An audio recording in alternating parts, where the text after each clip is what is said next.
Hi, my name is Venus O'Hara and welcome to another video from my very unmade bed and with very out of bed hair as well, so we're really rocking the bed look today. Today I'm going to be answering some of your questions and they are about sex toys, orgasm, and yeah, sex toys and orgasm basically. And if you have any questions for me, then please don't hesitate to contact me at venusohara.org, or you can add me on Instagram at Venus O'Hara. Anyway, let's dive in. Okay, first question. This is from a woman. And she says, this is someone who already asked a question. In a previous email, I answered her, and now she has another question. Isn't that great? So she says, you often mention that you have an active imagination and fantasies, but do they ever run out or get worn out? I use my own imagination when I masturbate, which I create through erotic dreams I've had or inspirations from books and films. But as I use them in rotation many times, it gets dull and kind of boring. What do you do for fantasy inspiration? Could you please recommend some films you've watched that made you feel aroused? Oh wow, very interesting question. Well, for me as well, everything happens in my head. I never ever watch porn or anything. I don't watch anything to respond to it myself physically, but definitely I do think that sometimes my own fantasies can get boring, but that usually happens when I am masturbating too often. So yeah, that's definitely something that happens to me. But I also have a lot of different fantasy genres, and sometimes I'm thinking about being with another woman, sometimes I'm thinking about being with another man, sometimes I'm thinking about threesomes, some kind of tantric thing, or some kind of like domination thing. There can be all different types of fantasies really, but what I'm really working on now is that, seeing as I am using my sexual energy, I'm using it to channel it towards my non-sexual desires in life. For example, moving house, going on holiday, all these things that I want, and I tend to kind of eroticize whatever it is that I desire to manifest in my life. So that means that my fantasies can be very varied. And also I find that during one session of one self-love session, I can have several fantasies throughout stimulation. So I could be changing genre like that. One minute it's sapphic, one minute it's tantra, then it's a bit of fetish. So you just get a whole range, and that would be impossible to do if you were watching porn. It would be too restricted. But definitely try and do it less often. But things that have really got me going in terms of films and books, I think maybe I would suggest to you to actually read more and watch more series, etc. I think there are lots of really hot series that you can watch.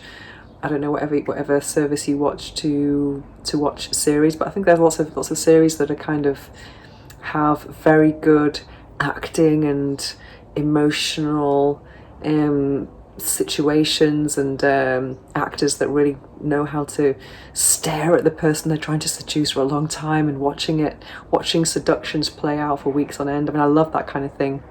And for me personally, something I really loved that I read years ago was a book called Tipping the Velvet, and that's also a film, and that's about a lesbian story happening in the Victorian times, so it's really cool. And also The L Word, which is another lesbian series, and it's very common to actually have fantasies with other women, even if you're a straight woman. So it's very interesting. And The L Word is something for me which is really, oh my god, it's so good. It's quite old now, so I think it should be easier to get your hands on. And other things,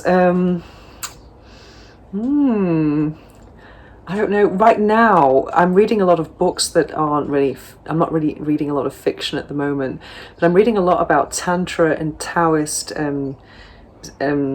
theories of sexuality, and I just find the whole description of what sex is, a communion of bodies and uniting bodies and spirits and souls. I find that very arousing. So sometimes I read books about Tantra and I'm thinking, oh my God, where can I find a guide to practice this with? So that type of thing definitely influences my own fantasies.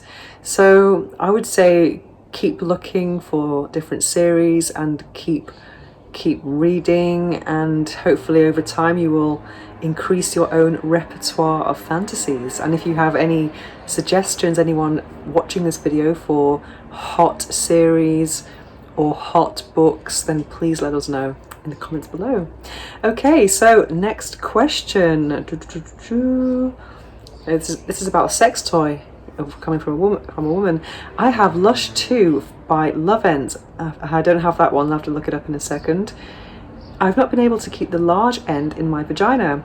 I put it in my vagina before I turn it on, and the small end near my clit. I pull up my underwear and then use the remote to turn it on. The next thing I know, the whole thing is out of my vagina and it's flipped around, so the large is on top and I don't even feel it happening. How can I keep the vibrator inside me? And of course, walking around is out of the question. Well, let's have a look at what the Lush 2 by Love Ends is like. Let's see.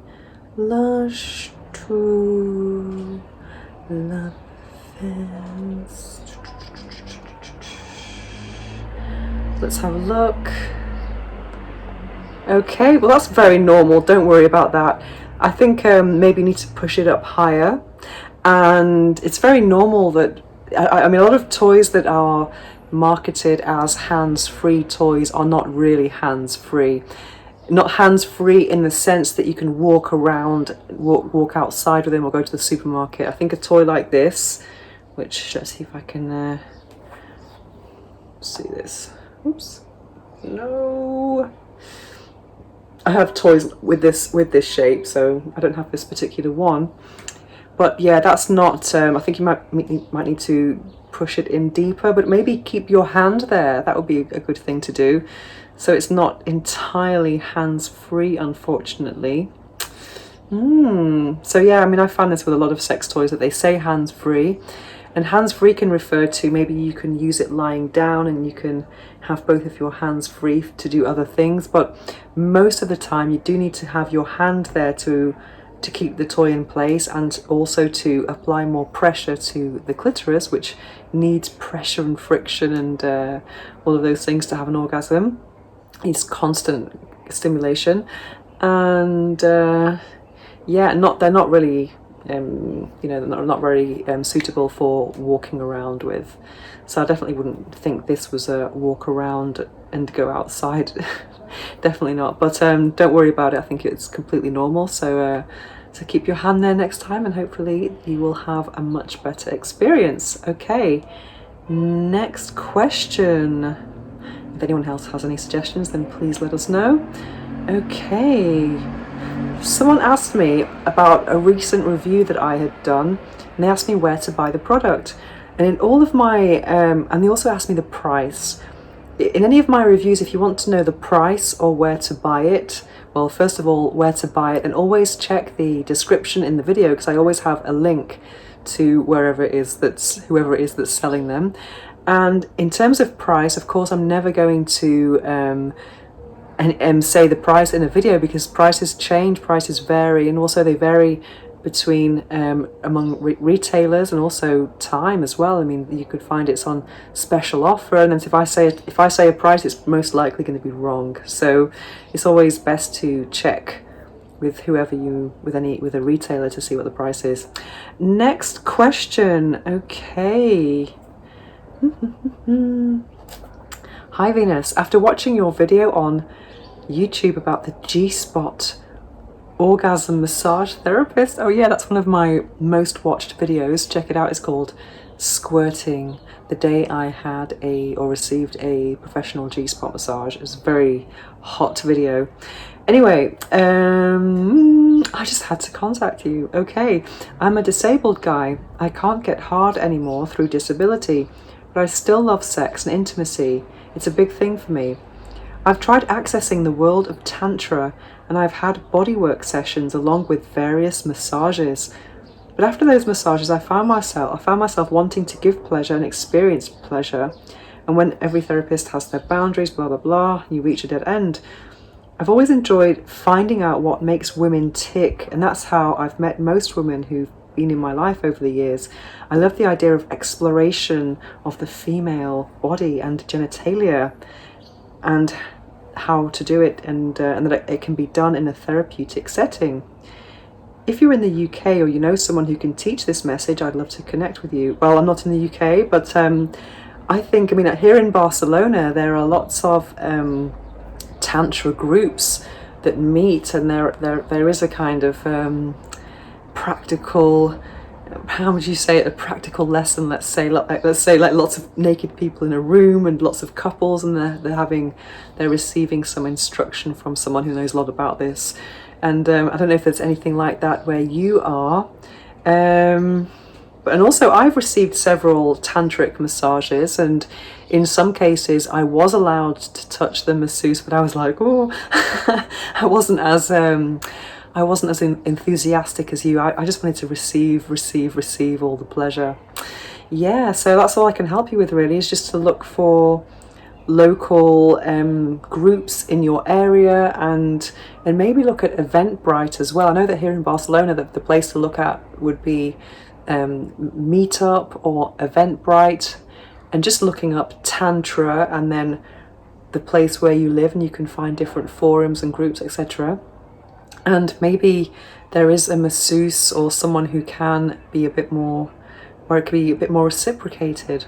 Anyway, I hope this helps, and let's go to the next question. Okay, I'm a single male, age 33, with no sex toy experience. I'd like to offer a woman more in the bedroom, and if not more, something new. I found your videos very educational. What's the best toy I can possibly buy to please a lady for under 100 Australian dollars? I've no idea about the exchange rate, but I'm pretty sure that Satisfyer Pro 2 would be definitely a good option. I think it's the best selling toy in the world now, and women are very happy with it. So that's something I would definitely suggest. And also, if you're in a casual relationship, do not share sex toys. I mean, you should never use a sex toy with more than one person. Because I know a story of a guy who he used to have this rabbit vibrator years ago, and he used to keep it in the blister pack and everything. So every time a new woman came along, they just thought that the toy was new, because he put it back in the blister pack and sellotaped it in and then put it in the box. But I definitely don't recommend that. Sharing is not caring when it comes to sex toys. So yeah, I would recommend, I don't know about you, but I would invest when you've got a special someone, unless you're prepared to get sex toys for everyone. You have sex with them if you're single. Anyway, I hope this helps. Next question. Dear Venus, let me start by saying that I love your sex toy review. Oh, thank you. I know you can help me with this problem I have. Okay, let's see. I've tried many different toys, and I found that Naya from Lilo, I had the first version, is the best one, blah, blah, blah. It's been my companion with it for many years, but recently it died on me. And the problem is I can't find it here in Brazil. The old one I got was when I was living in Europe, so I had no problem purchasing it, but here it's impossible to find. Okay, the only other clitoral stimulators that are similar are Sphancum Echo and Eroa Tori. I like fast, strong, and to the point orgasm, and I would like to know which one of those you suggest before I replace my beloved Naya. Oh my god, I'm really suffering since it has been a few months that I can't have any amazing orgasms. I understand you completely. Naya 2 is Naya is an amazing vibrator, but I had Naya 2. I don't know about Naya, but Naya 2 is amazing. So I would try and look for Naya 2 if I were you, because I'm pretty sure that maybe Naya would be pretty difficult to get at the moment. So how about trying on the Lilo website, and yeah, just try and get it on the Lilo website, Naya 2. and because that's the one they're selling at the moment, Naya 2. And I don't know other retailers. How about Love Honey? I know they're all over the world. And you asked me about Svacum Echo. I've never tried Svacum Echo or Iroatori. I absolutely love Iroatori, but it's not quite the same experience as Naya. Well, it's not a bad experience. I absolutely love it. It's a very squidgy material. The shape is divine. It's like a proper, it hugs the vulva. But Naya, it's just so special because of the size, because of that pointy nose, so to speak, which I think just feels absolutely delicious. And also, I've had my Naya 2 for, I think it's going to be 5 years this year. I've had it ever since it first came out, and I often use it as my travel sex toy because it's very quiet and it's discreet because it's small, and also it gives me those incredible orgasms. And interestingly, I learnt how to provoke multiple orgasms whenever I wanted with Naya 2. And how I did that is I used to put it here, let's imagine this is the vagina and clitoris. I used to put it flat on the area and then kind of rub it around side to side. And one of my partners said that's called soaping. He used to call it soaping, if you see what I mean. So I was rubbing it from side to side, and then when I was having the orgasm, instead of when all the spasms were subsiding, I kind of built up that friction and rhythm again, and I had another orgasm and another one. So I've actually made a few videos about multiple orgasms on this channel, and I did specifically mention Naya 2. So try and go for Naya 2 if you can, and then if not, then Tori, but it's a different experience. But it's not a bad thing to actually try different sex toys. So I wish you lots of luck. And then this is the last question. Hi, I found you on YouTube and I've watched lots of your videos. Thank you. I've also bought a lot of toys based on your recommendations. Thank you. I'm now looking for an affordable triple stimulation toy. I haven't seen that you've reviewed any of them. If you have, which video is it and which one do you recommend? Well, you are quite right. I have not reviewed. Yes, I've not reviewed any triple stimulation products. The truth is I'm not really into anal stimulation, so for that reason I might have been contacted in the past to review triple stimulation toys, but I've not really said yes to them. Yeah, I did pop my anal cherry toy speaking a couple of years ago, but now I've decided not to review any more anal toys. I'm just not feeling it. So no, I'm sorry I can't help you there. So if anyone has any suggestions for triple stimulation toys, then please don't hesitate to leave a comment below. By triple stimulation we mean clitoris, vagina and anus. Oh my god. Yeah, wow. So if you have any alternative advice, then please don't hesitate to leave a comment in the comment section below. And if you have any questions relating to sex toys, orgasmic living, then please don't hesitate to contact me at venus@venusohara.org, or you can add me on Instagram at venusohara. Thanks for watching.